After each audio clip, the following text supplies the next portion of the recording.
Welcome to the ReaderHouse Author Roundtable, where authors from all walks of life come together to discuss the trials, tribulations, and triumphs of publishing their books. I'm your host, Corey. Find us on Spotify, Apple Podcasts, Stitcher, TuneIn, and Podserve, just to name a few. The Author Roundtable is sponsored by ReaderHouse Online Bookstore, where independent new authors come first. Sitting down with me right now here at the ReaderHouse Author Roundtable is author Francis T. Stiles. Francis, welcome to the show. Thank you for being here tonight. You're welcome. Thank you for having me. Francis, you have a new book out titled Oases of Mercy. Can you tell me what you've written about there? Oases of Mercy has to do with the book of Jeremiah. It's a devotional commentary. Jeremiah is not a popular man, and he's very down sometimes, but every chapter comes out with a positive advice from God about his own life and about the nation Israel. Francis, what kinds of readers do you think this would connect with the best? It will connect with workers within a church in a Sunday school, or it could be a basis for a Bible course in Bible institutes. It could be just a good gift to give to people who are struggling with respect to relationships with God, if they have any. So what was that inspiration? What was that idea that made you say, hey, I want to write this book? Well, I've been in the ministry. I'm retired now as far as preaching, but since 1963, and I've had several responsibilities. I was an assistant pastor and associate pastor in several churches. I was with the mission agency as a director, associate director, and I've just seen valid use of God's word throughout all of those years.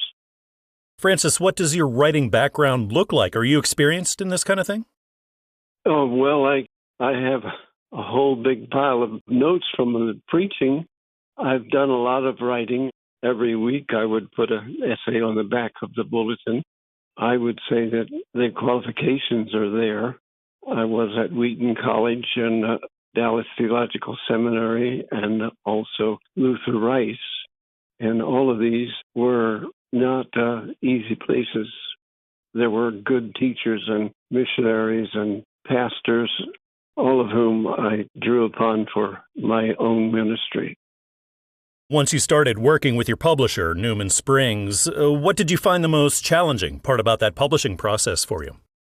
The challenging thing was to make sure that there was good grammar, there was worthwhile information, there were challenges for spiritual growth, there were all of those things. You put a lot of time and work into this, so once it was finally real, you're holding the first copy in your hands, Francis. What was that moment like for you? Well, that was a satisfaction, a completion, and I think that we are built to have things complete, and when we don't, we are less than happy. We're still striving, but to have it finished is a sense of accomplishment. It is also a certainty that it can be very useful to people who are interested in their own spiritual growth. Yeah, it's finally out there. What's the most rewarding aspect of this all for you? Well, I think the way that my people, my family, and also the churches received it. I have one good friend who he's gone beyond anything I expected in helping circulate the book. So looking ahead, do you see yourself writing and publishing more, do you think? I published one before this with a company in North Carolina, and I have 3, maybe 4 manuscripts almost ready to go when I have the funds to do the publishing. Well, a lot of our listeners right now are authors just starting out. Francis, do you have maybe some advice that you could throw out there for them? I think, first of all, make sure that you're accurate with respect to what you're writing.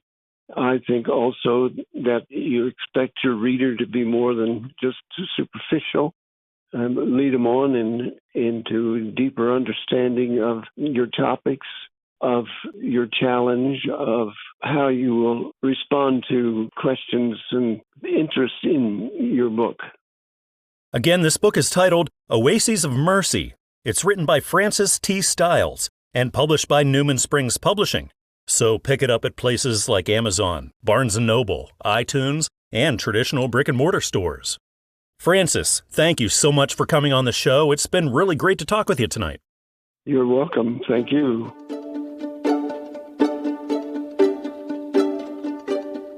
Sitting down right now here with me at the ReaderHouse Author Roundtable is Dr. Anne-Marie Popwell. Anne-Marie, thank you for joining me.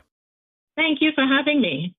Anne-Marie, you have a new book out titled, I Am the Face of Mental Health. My Blood Was Not Shed in Vain. Anne-Marie, can you tell me what you've written about here? I wrote about the journey and struggles of living with mental health illness through the lived experience of a veteran who lost his life in a fatal encounter with law enforcement. What kinds of readers did you have in mind for this?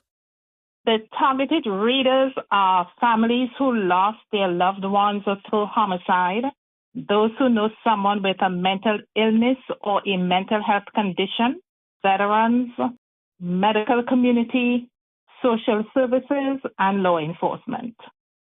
Anne-Marie, what was that spark? What was that inspiration that made you say, hey, I want to write this book? The inspiration and the spark came from the untimely death of my only son, who was a veteran and suffered from schizophrenia. So what does your writing background look like? Are you experienced in this kind of thing? I have some experience in writing because I've had about 30 years in education. I was an English teacher, English language arts teacher at the high school level. So I do know, a bit about writing. So it really was not difficult for me to pen my thoughts on paper.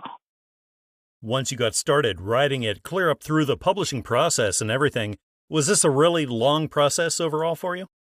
For the publishing process was a bit long for me, but I completed my manuscript in about 4 months' time. Everything was already done, from the inception of the thought process to just putting everything in chapter form and all the sequencing of it. But when it reached the publisher, obviously, you had to go through the process of editing and everything that's involved in publishing. So that took, some time, but eventually it was completed to my satisfaction. Yeah, you have a great publisher, Covenant Books. What would you say was the most challenging part about that publishing process for you? The most challenging part for me was the time frame of waiting, the time period of when you submitted your draft and to get it back to you. That was the most challenging for me because for me, I did not have much issue with editing, but the time frame of getting it to an editor, for them looking at it and getting it back to you and moving on, I think that was the most challenging for me. And then one day it's finally a real thing and you're holding I Am the Face of Mental Health in your hands for the first time. Anne-Marie, what was that moment like for you? Oh, it was just euphoric. It was like, it was just euphoria for me. It's like, wow, it's finally here. I felt like, giving birth, basically. And finally, you held that baby in your hand. That's how the book felt to me. So now you're published. It's out there for the whole world. What would you say is the most rewarding aspect of this all for you? The most rewarding for me is the storyline, sharing the experience and knowing that it is out there basically to help other people, help families, help the community, that people who read the book would identify with some aspects of mental health illness, of schizophrenia, of what the individuals who have a mental illness, their thought process and what they go through on a daily basis. Several people who have read the book have commented that the book has them in so many ways, help them understand family members, help them understand people who are going through mental health conditions. So I've gotten just so much positive feedback from the book. Well, this is definitely an important book. Again, it's titled, I Am the Face of Mental Health. My Blood Was Not Shed in Vain. It's written by Dr. Anne-Marie Popwell and published by Covenant Books. Find it at places like Amazon or Barnes & Noble or iTunes or right down the street at your local bookshop. Anne-Marie, it's been great talking with you tonight. Thank you again for coming on the show. Thank you so much, and thank you for having me.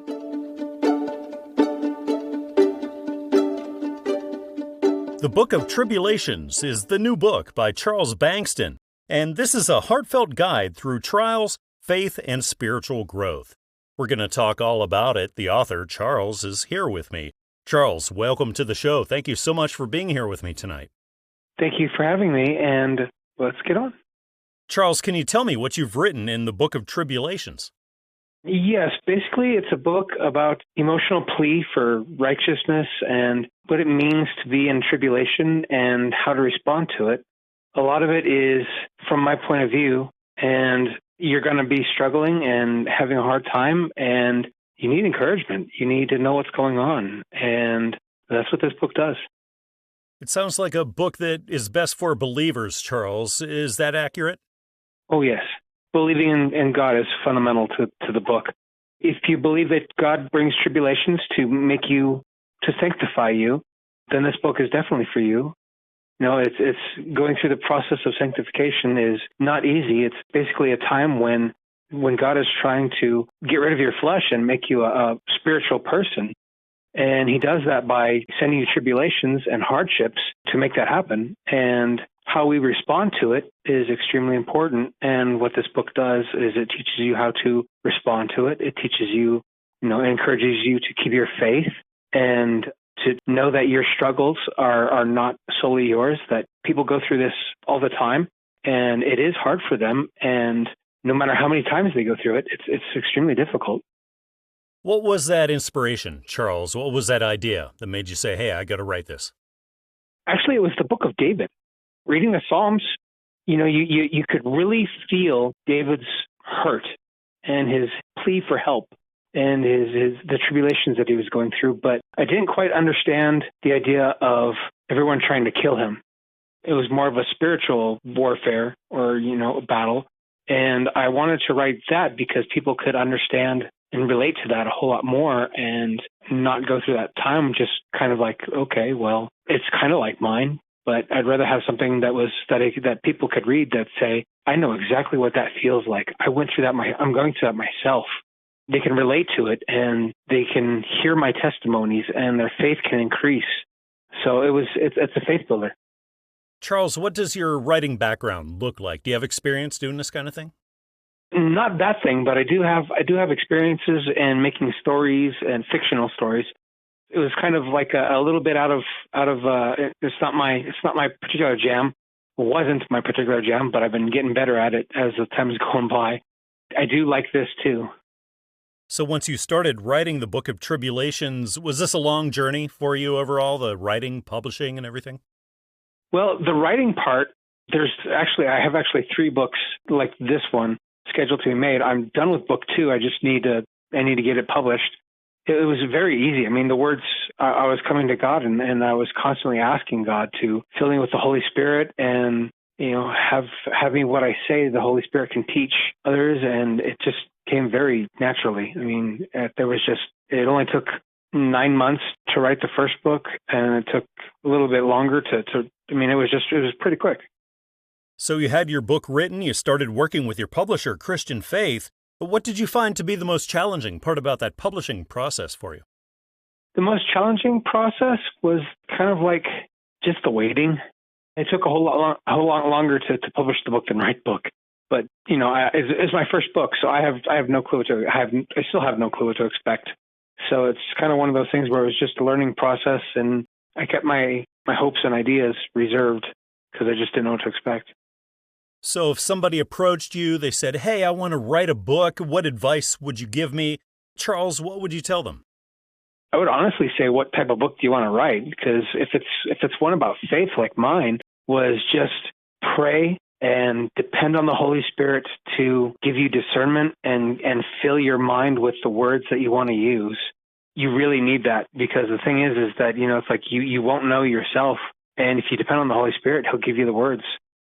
Well, what a wonderful book. Again, this is titled The Book of Tribulations. It's written by Charles Bankston and published by Christian Faith Publishing. So head over to places like Amazon, Barnes & Noble, iTunes, or traditional brick-and-mortar stores, and you're going to be able to pick this up. Charles, thank you again for coming on the show. It's been great to talk with you. Thank you for having me. I appreciate it very much.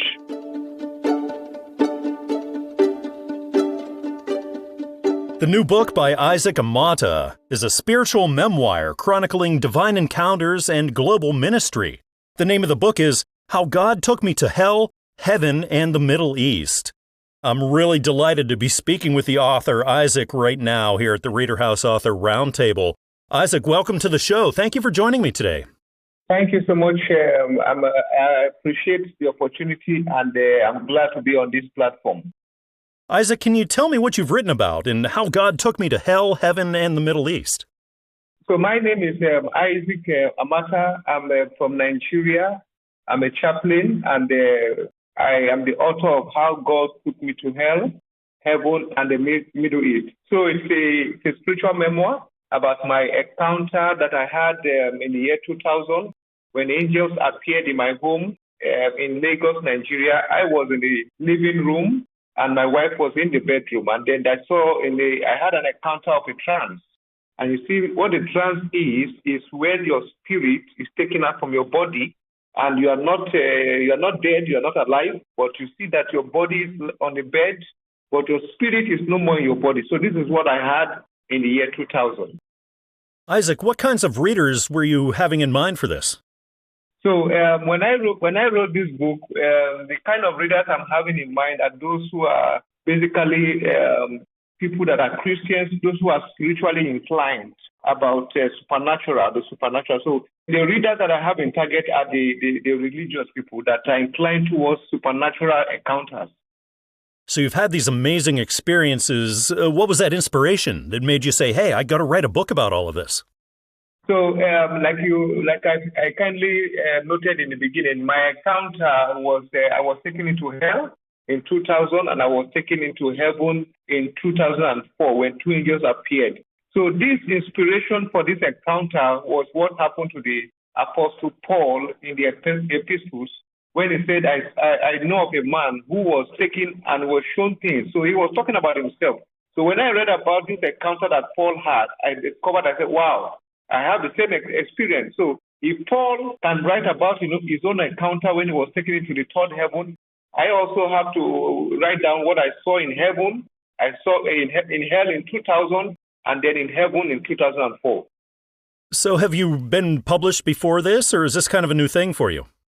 Publishing, this is my first encounter. I've never published any book. I wrote small pamphlets, but this is my first full book that was published, especially this one that was published by the Christian Faith Publishing Company in Pennsylvania, United States of America. So was this a long journey for you overall, the writing and publishing and everything? This book, it took me almost 3 months. It was a very, very tough experience because, like I said, this was my first major encounter of writing a book. So I've never had any encounter of writing a book before. So it took me a rough experience, but in the process of writing this book, the Christian Faith Publishing, they guided me all the way, and they made the experience to be very, very great and wonderful. So once you started working with your publisher, Christian Faith, was there anything that you would say was particularly challenging about the publishing process for you? Now, the Christian Faith Publishing was so extremely very wonderful. They really guided me, especially Casey and some other people. They made the process, communication, the writer, the editing, whatever, all the processes was, it was difficult personally in publishing, but the Christian Faith Publishing made the process so seamless, so easy, so nice, so wonderful. And I really give kudos to the Christian Faith Publishing Company. So as you look into the future, Isaac, do you see yourself writing and publishing more, do you think? Now, this book, How God Took Me to Hell, Heaven, and the Middle East, especially what I wrote in the first chapters of the book, there is a part 2 of this book titled Angels Took Me to Heaven and Hell. It is the sequel. So I've already written that already. I've finished the manuscript. And the moment that this segment of the publishing section of this book is finished, I'm planning to also give it to the Christian Faith Publishing to take over and bring out the sequel of this book. Oh, what a wonderful book. Again, it's titled How God Took Me to Hell, Heaven, and the Middle East. It's written by Isaac Amata and published by Christian Faith Publishing. So find it at places like Amazon, Barnes & Noble, iTunes, and traditional brick-and-mortar stores. Isaac, it's been really wonderful talking with you today. Thank you so much for being on the show. Thank you so much, Corey. God bless you so much. I appreciate it.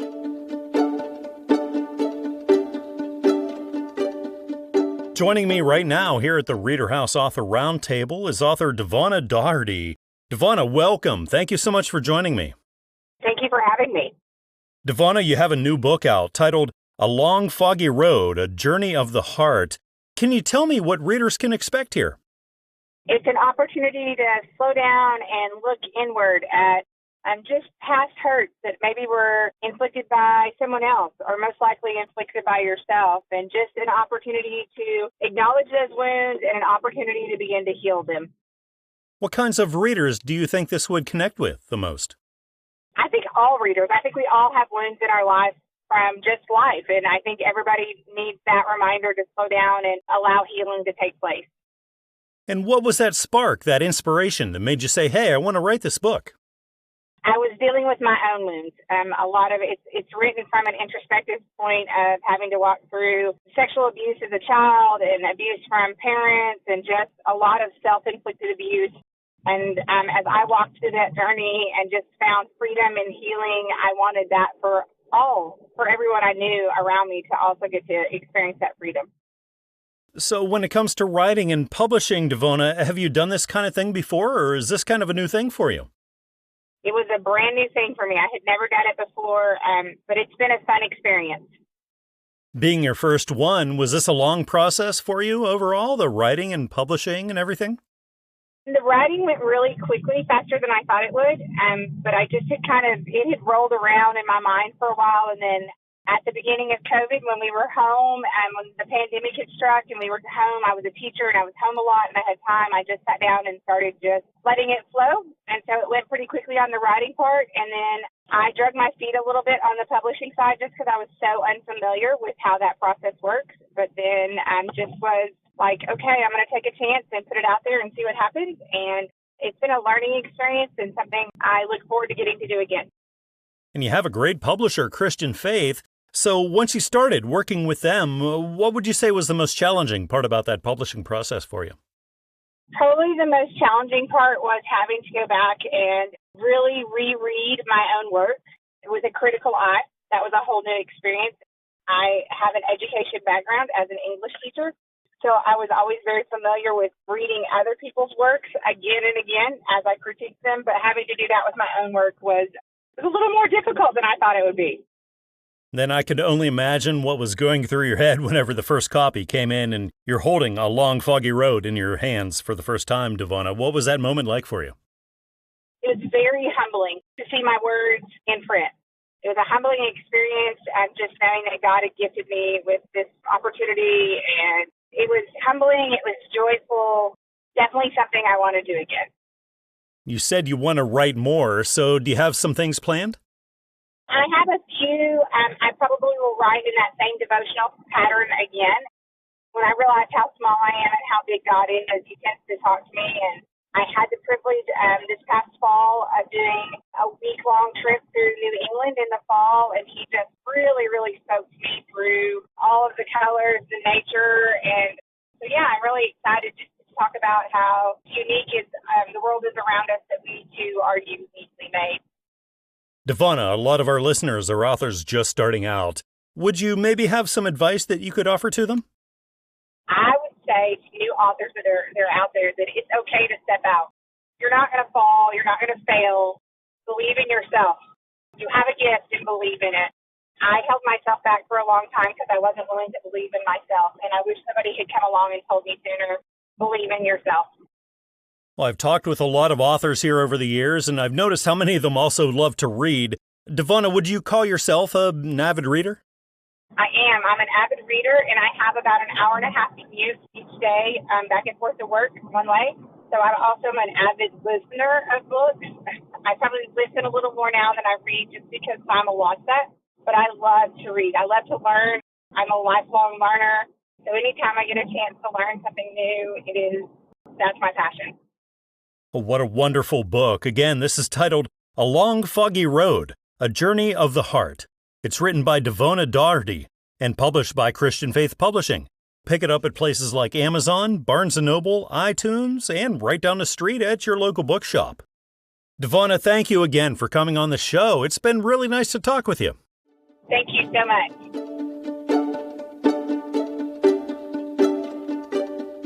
The new book by Genaro Emmanuel Rios is titled Letters to God in a Gray World.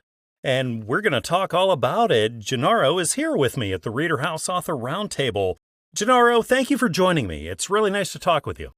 Yeah, to you too. Genaro, can you tell me all about Letters to God in a Gray World? What can readers find here? Well, it's a testimony, and I would say it's not the average Christian book. It's a little bit more gritty, but it's still hopeful. But you also have to realize it's from a military perspective. So I understand if many wouldn't understand, but I did the best I could to bridge between how I felt finding your testimony when you're in service. So would you say you wrote this for military people? Well, yes. And then as along the way I was writing it, I kind of had to explain more stuff and elaborate, because I know someone's grandma is going to want to read it, or someone just in general, a civilian will want to read it. And so, yes, and at the same time, it's for those military people without Wi-Fi when they're sitting on the ship and they just do work, and this is like the breakaway from when they download whatever music they have from somebody who has it on their computer. You go and say, hey, can I download the show a song? And they're sitting in peace or something out in the middle of the sea. That's kind of like what it's for. So what was that inspiration? What was that idea that made you say, hey, I want to write this book? During senior year, before I joined service, my mom, we were in Florida, then we moved back to Texas. And both of us were lost spiritually. And she said, I'm sorry for not being there enough. Because she had a higher job at United and managing stuff, a couple of things. I don't know, a lot of business conversations and stuff I could care less for. She was living good, but she wasn't there for me a lot in that time frame. So that's why senior year, she moved back home, brought me to her church with her. And then, because he told her, and God said, your son doesn't know me. And he has a heart like David. And so she went to church, and then I graduated, and then I joined service. I hardly really knew God into senior year, because there was a divorce. So she stopped going to church, and life just got really busy with stuff. And so it was because of that when I was in service, whenever life was starting to go wrong and I couldn't find purpose anymore because I wanted to be a Navy SEAL, that I was like, I don't think I'm going to make it, because I got to be on this ship for a long time, and I don't know anymore about the atmosphere. We need those people, but I don't think I'm going to be one. And then a shipmate died that was in my department. And the way that it felt so commercialized. They're like, we're sorry that, one MC or, your shipmate died, look out for your shipmates. I don't know, it just feels kind of forced. They just have to say it. And I know they have a job to do, so counting death for many people, thousands of people on the ship, I understand if they couldn't really say exactly. So it was that death that really inspired me to keep going, because somebody was always going to go through it. And so in that chance, before anybody took that route, they would have read my book. And I'm hoping that it kind of made them take that turnaround and show that there's hope beyond metal and gray. Once you started writing this, was this a long journey for you overall, the writing and publishing and everything? Yeah, it was. I knew nothing about publishing, and it hasn't always been the greatest. I'm not throwing shade at anybody, but I'm not used to working with people and trying to push a project out. So, in time-wise, it covered my life. So, and I needed to live about 22 years to make it. So, time-wise, yes, it took a very long time. And learning how to manage and working with publishers. But at the end of the day, I think I'm able to do it because I basically have been working with chiefs and a bunch of people that I'm not exactly fond of when I was in service. Even though I wanted to say a lot of things, I was trying to grow and not be sitting in an office being yelled at while I have to keep a straight face. So it's interesting. What a wonderful message in this book. Again, it's titled Letters to God in a Gray World. It's written by Genaro Emmanuel Rios and published by Covenant Books. So head on over to Amazon, Barnes & Noble, iTunes, or right down the street at your local bookshop, and you'll be able to pick this up.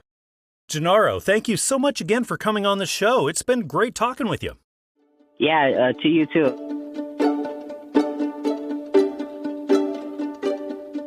I'm welcoming back to the ReaderHouse Author Roundtable author Lor E. Lynn. Lori, welcome. It's great to talk with you again. Thank you, and thanks for having me.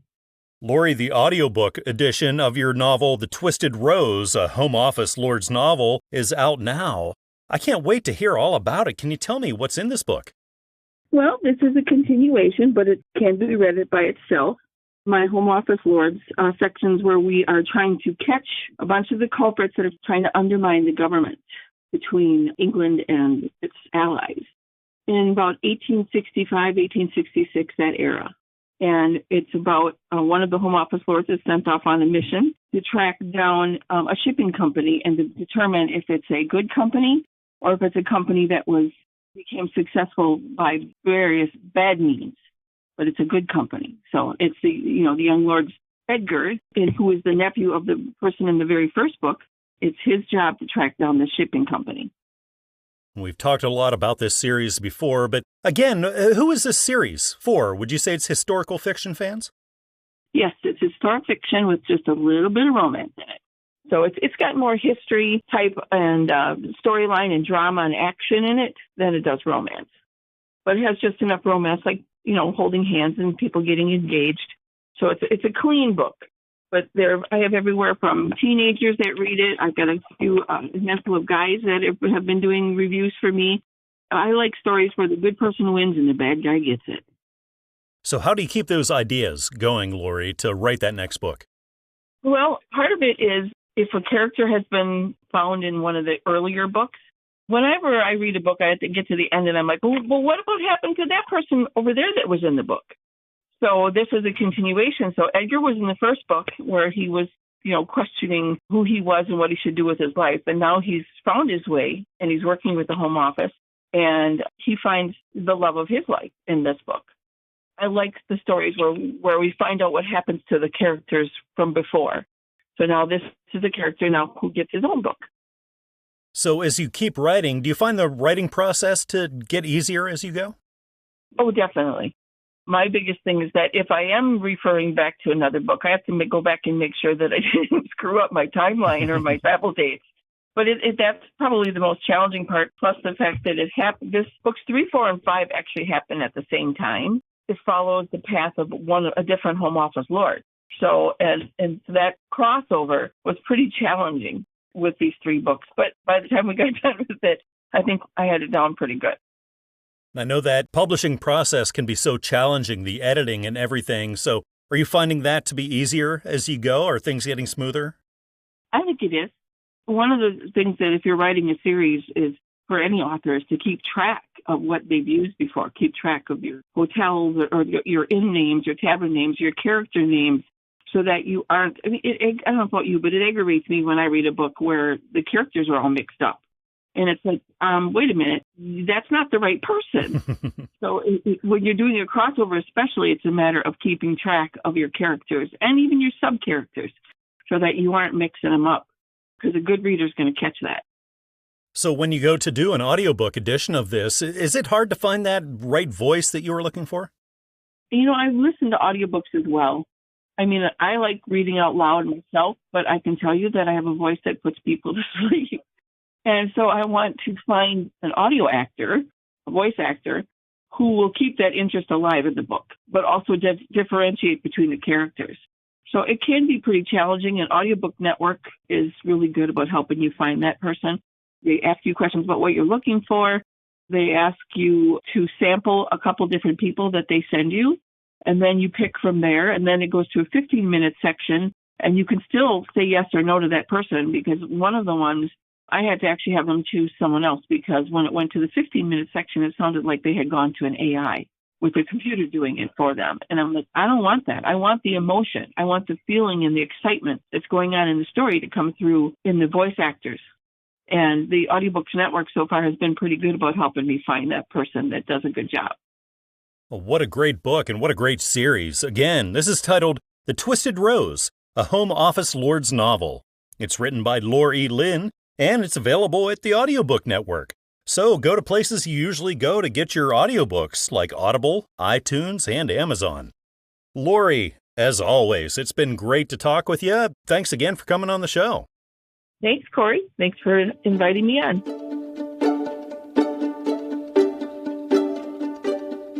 From the Mind of Troubled Waters, An Outlook into My Soul. That's the name of the new book by Wyatt Marlon Burton. And he's sitting right here with me now at the ReaderHouse Author Roundtable. That's what we're talking about. Wyatt, welcome to the show. Thank you for sitting down here with me tonight. Thank you for having me. Wyatt, can you tell me all about From the Mind of Troubled Waters? What are readers going to find here? It's a poetry book that I wrote about how and why we should live a life of Christianity and to be as much like Jesus as we can. And Wyatt, what kinds of readers were you writing this for? I wrote it for everyone of all both sexes and all races and ages. And what was your inspiration? What made you say, hey, I want to write this book? I don't know. I really am inspired by God to do this. That He told me once I gave my life to Him to do the gift He gave me for Him and for everyone else. So when it comes to writing and publishing, are you experienced in this, or is this a new thing for you? This is my first book I've published. I've been writing poetry since I was 12 years old. So being your first one, Wyatt, was this a long journey for you overall, the writing and publishing and everything? As far as getting it all together, yes, it took me about a year and a half, 2 years to finally get it all together. And once you started working with your publisher, Christian Faith, what did you find to be the most challenging part about that publishing process for you? Patience. Patience was the biggest test for me. And I could only imagine, man, what was going through your head whenever the first copy came in and it was finally real. You're holding this book in your hands for the first time, Wyatt. What was that moment like for you? I was so excited and relieved. I was giving blessing praises to God for making it actually happen. And now it's official. You're a published author. What do you think is the most rewarding aspect of this all for you? Seeing other people's lives change for the better, knowing that God even saves them, no matter who you are or what you've done. Looking down the road, do you see yourself writing and publishing more, do you think? I absolutely do. God has already started me on a second book. After this book is going, I'm going to start it, get it published. Well, a lot of our listeners right now are authors who are just starting out as well. Wyatt, do you have some advice that you could offer to them? Always have faith in yourself and faith in God that He will help you get through it, and never give up. Always keep pushing forward. And I've talked with a lot of authors here over the years, and I've noticed a lot of them also love to read. Wyatt, would you call yourself a big reader? When it comes to poetry or Christian books, yes. So it's self-help books, Yes, I do. I like to read a lot of poetry. I've read probably about almost every poetry book there is that I know of. So when you think about your inspiration, the people in your life, the things in your life, what's most inspired you to write the kinds of things that you do? That would probably be my mother and my wife. They have inspired me to do this because they have pushed me forward to it, saying that it was possible and keeping me believing in myself. So if there was one big idea, one major theme that you want every reader to come away with once they've read your book, Wyatt, what would you say that is? Keep your eyes on the cross and believe that God can save you and change your life no matter what you've done, where you've been, what kind of life you've been in. Always remember that. Again, this book is titled From the Mind of Troubled Waters, An Outlook into My Soul. It's written by Wyatt Marlon Burton and published by Christian Faith Publishing. So go on over to places like Amazon, Barnes & Noble, iTunes, and traditional brick-and-mortar stores, and you're going to be able to pick this up. Wyatt, thank you so much for talking with me tonight. It's been really great. Thank you so much for having me.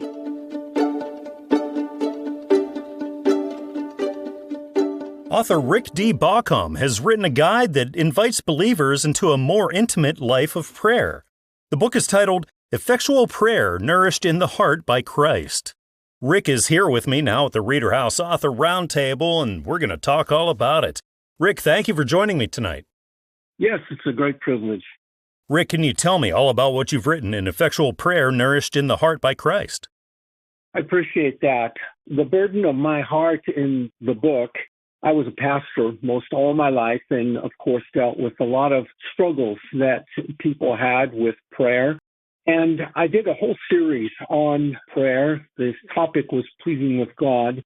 But what I did in the book is I opened up the concept of what it is to have a genuine relationship with God through Jesus Christ and what it is to open up the heart. Prayer actually is to be woven into our lives throughout our entire journey here in this world. The privilege we have is intimate communion with God that Paul mentions in 1 Corinthians chapter 16, verses 13 and 14. And so what I did is I showed how the believer is to walk with God in communion, navigating life together as a companion in life. And so the book is extremely experiential, written from a pastor's standpoint. Rick, would you say you've written this primarily for believers, or is this for a wider audience? It would be more for believers and those who genuinely want to pray and want to have a sweet sense of real connection with God. So what was that spark? What was that thing that made you say, hey, I got to write this book? Primarily, it came from a conversation I had with an older, mature believer, Sinclair Ferguson.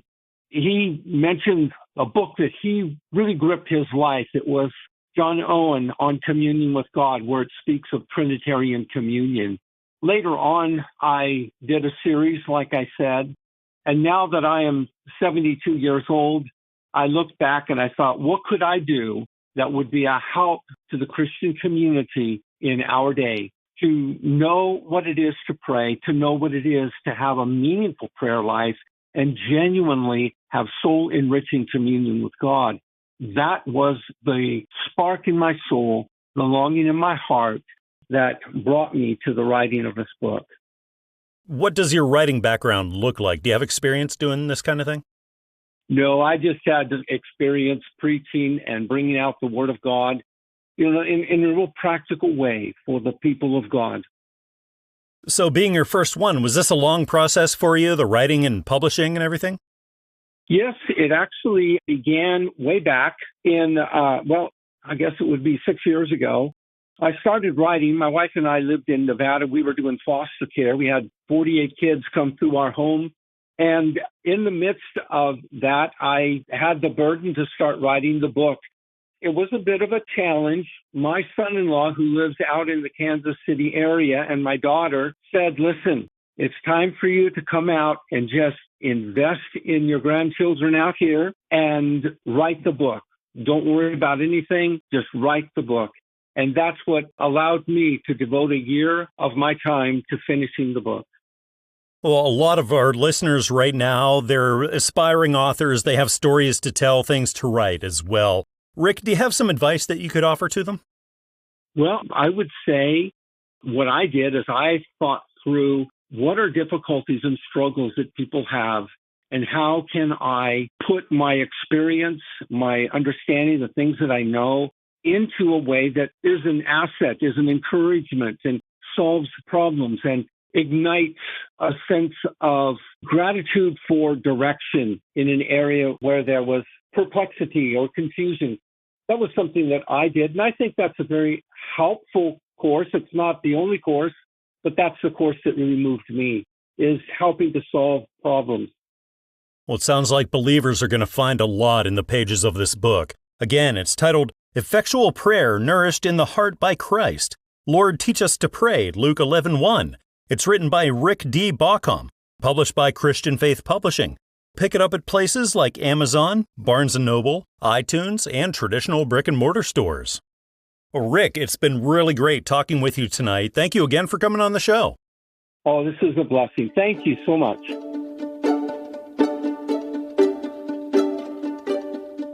The new book by Donita Lea is titled The Possibilitarian, Makings of Hope Through Trial. And we'll be talking all about it right now here at the ReaderHouse Author Roundtable. Donita is here with me. Donita, welcome to the show. Thanks so much for joining me. Well, thank you for having me. Donita, what are readers going to find when they open up The Possibilitarian? It is a title that I gave myself in life, learning how to find possibilities in situations that seemingly had none. And I, of course, as a child, didn't do that all on my own. I had an amazing support team of family and close friends and my medical team, which helped me to work through that situation and to find hope. Donita, what kinds of readers do you think would this connect with the most? I think it would connect well with anyone who is searching for hope or trying to find how to develop hope in a situation that appears there is none. So what inspired you? What gave you that spark to say, hey, I got to write this? That's a good question. I bet most authors wonder and question themselves, why in the world did I decide to do this? Throughout my life, I've had opportunities to tell bits and pieces of my story in inspirational speaking and teaching. And almost every time I would have someone say to me, you need to write a book. You need to tell your story. And that message kept coming to me time and again. I was so busy at the time working and living life that I could not carve out the time, or maybe I wasn't ready. But when I had to take an early medical leave, I found myself with extra time, and the message kept coming and coming and coming. So I sat down and I prayed and I said, Lord, if this be your will, I want you to give me the words, and I want this to be a story that honors you and that brings hope to people who are in search, especially those who are struggling with chronic illness. Donita, what does your writing background look like? Are you experienced in this kind of thing? I have had writing background in writing for newsletters, especially newsletters for a hospital, newsletters for clinics, newsletters for churches. I have written a few articles for local newspapers, but I had never sat down to write a book before. So this was a brand new step for me. So once you sat down, wrote the book, and clear up through publishing and everything, was this a long process for you overall? Overall, it felt like it was an eternity. However, it really wasn't terribly long. I began writing. The writing itself took about a year. And then the publishing began, and I have chosen Christian Faith publishers. They have been amazing to work with. From there, I just followed their steps on how to get this published and how we can get it out to the people who might benefit from reading. And so once you started working with Christian Faith, what would you say was the most challenging part of that publishing process for you? The waiting. I've never been good at waiting. It seems like it goes on and on. The waiting between the steps. We had to have it edited. We had to have it proofed. We had to have the page design approved. And it just went step by step, which was very supportive and easy to do. I was just in a hurry. And so now you're finally out there. You're a published author. What would you say is the most rewarding aspect of it all for you? When I hear back from others who have read it and it has meant something to them, they would ask me questions and it would be a genuine conversation instead of a polite response of, I read your book, I liked it. It's supportive and it's wonderful, but it's a polite response. When you talk with someone who said, this part spoke to me and I feel this way and I struggle with this, that is most meaningful because you recognize that God is working in that moment to help bring healing and to help develop that hope that's needed. The name of the book is The Possibilitarian, Makings of Hope Through Trial. It's written by Donita Lea and published by Christian Faith Publishing. Go on over to places like Amazon, Barnes & Noble, iTunes, and traditional brick-and-mortar stores, and you'll be able to pick it up. Donita, thank you so much for coming on the show. It's been great talking with you. Well, I appreciate this, and I hope for those who are listening that they would be encouraged to write their story, tell their story. We hope you enjoyed this edition of the ReaderHouse Author Roundtable, where authors from all walks of life come together to discuss the trials, tribulations, and triumphs of publishing their books. Check us out on Spotify, Apple Podcasts, Stitcher, TuneIn, and PodServe, just to name a few. The Author Roundtable is sponsored by ReaderHouse Online Bookstore, where independent new authors come first.